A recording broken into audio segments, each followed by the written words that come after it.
ये मेरे पीछे वीजा ऑन अराइवल का ऑफिस है भाई। अब इमिग्रेशन पे चलते हैं। वीजा ऑन अराइवल ले लिया है। कई लोग बोलते हैं कि ये करेंसी देखते हैं आपके पास कितना पैसा है।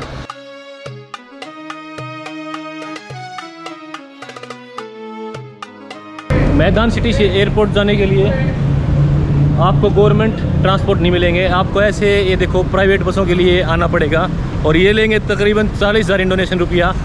मेरे पीछे ये बस है और यहाँ से मैंने बुक की है भाई।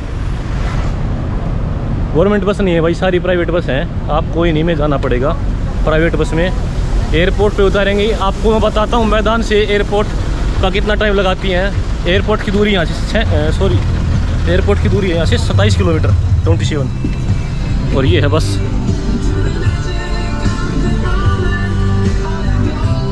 देख ली बस। अब अपनी सीट ढूंढ के बैठते हैं भाई। कुआलालम्पू एयरपोर्ट मैदान पहुँच चुके हैं भाई।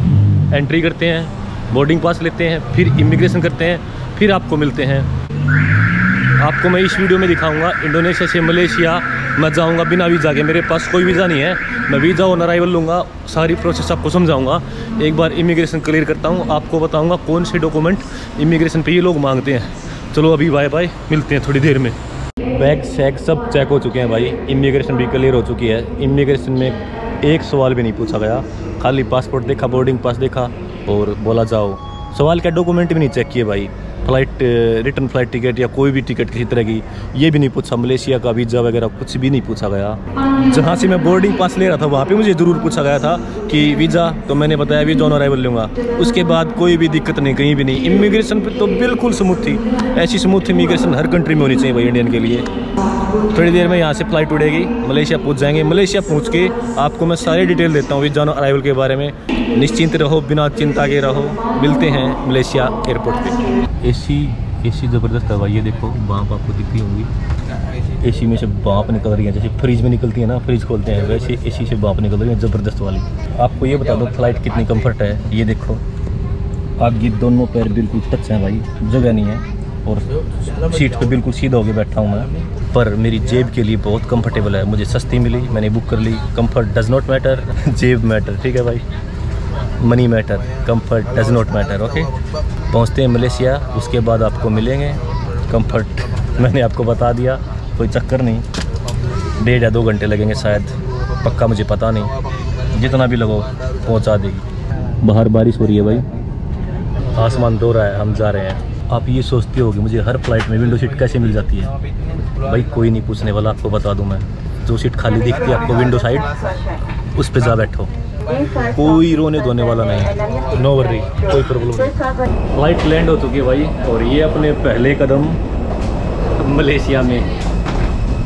सारा काम जाम पूरा करके आपको मिलता हूँ मैं। वीज़ा ऑन अराइवल लेता हूँ मैं। ध्यान से सारा प्रोसेस समझ के आपको फिर बताऊँगा मैं। ये मेरे पीछे वीज़ा ऑन अराइवल का ऑफिस है भाई। अब इमिग्रेशन पे चलते हैं। वीज़ा ऑन अराइवल ले लिया है, आपको मैं बाद में समझाऊँगा कैसे क्या लेना पड़ेगा। वीज़ा ऑन अराइवल ले लिया भाई। अब सुन लो लिया कैसे, क्या क्या डॉक्यूमेंट आपको चाहिए। सबसे पहले तो आपके पास होटल बुकिंग होनी चाहिए। जितने दिन आप यहाँ रुकोगे उतने दिन की होटल बुकिंग दिखानी पड़ेगी। और दूसरी बात, मलेशिया से निकलने की टिकट होनी चाहिए, मतलब रिटर्न टिकट। चाहे वो आप इंडिया की हो, चाहे आप जैसे किसी अदर कंट्री में जा रहे हो, चाहे वहाँ की हो। मेरे पास वियतनाम की रिटर्न टिकट थी, मैंने वो दिखा दी। उसके बाद आपको पेमेंट करनी होगी 200 रिंगट की। 200 रिंगट वो सिर्फ आपके क्रेडिट कार्ड या डेबिट कार्ड से पेमेंट होगी। ये बात फिर सुन लो, क्रेडिट कार्ड और डेबिट कार्ड से पेमेंट होगी। और आपके कार्ड में इंटरनेशनल ट्रांजैक्शन ऑन होनी चाहिए भाई, नहीं तो पेमेंट नहीं होगी। काफ़ी लोगों के साथ समस्या आ रही थी जिनकी पेमेंट नहीं हो रही थी। आपको मैं बता दूं ये बात। 200 रिंगट इंडिया के हिसाब से 3600 साढ़े 3600 रुपये बनते हैं भाई, इतनी आपकी पेमेंट लगेगी। अच्छा, कई लोग सवाल करते हैं भाई ये वीज़ा स्टिकर वीज़ा होगा या फिर किसी पेज पे प्रिंट करेंगे। तो मैं आपको बता दूं, आपके पासपोर्ट पे मोहर मारी जाएगी और ये वीज़ा सिर्फ 15 दिन के लिए वैलिड होगा। एक बात और बताने में भूल गया था, बोर्डिंग पास भी मांगेंगे वो आपको। आप जिस कंट्री से आ रहे हो, आप जिस फ्लाइट से आए हो, उस फ्लाइट का बोर्डिंग पास आपको दिखाना पड़ेगा। एक बात और सुन लो इसके साथ, आप जिस कंट्री से आ रहे हो, जैसे कि मैं इंडोनेशिया से आया हूँ, तो इंडोनेशिया का मेरे पास 30 दिन का वीज़ा था, तो मैं वहाँ रुका खाली 8 दिन। मेरे पास 22 दिन का वीज़ा और एक्स्ट्रा बचा हुआ था। मेरे कहने का मतलब ये है कि आप जिस कंट्री से आ रहे हो मलेशिया में, उस कंट्री का वीज़ा एक्सपायर नहीं होना चाहिए। चाहे 2 दिन बचे हुए हों, पर उसका वैलिड वीज़ा आपके पास होना चाहिए। ये नहीं होगा कि भाई आप आज आ गए और आज वीज़े का आखिरी दिन हो, तो ये नहीं चलेगा। एक बात बताना मैं भूल गया था भाई, कई लोग बोलते हैं कि ये करेंसी देखते हैं आपके पास कितना पैसा है, $1000 होने चाहिए।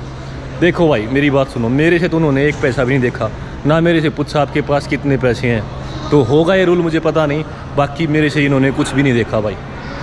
और मेरे पास $1000 से ज़्यादा थे, पर इन्होंने मुझे पूछा ही नहीं, तो मैं क्यों दिखाऊं। बस इतनी सी कहानी है। आई होप आपको समझ आ गई होगी। अब तो सारी बातें समझ आ गई होंगी। अभी मैं फ़िलहाल खड़ा हूँ एग्जिट गेट पे। ये सारी बातें बता के मैं एग्जिट गेट से बाहर निकलूँगा।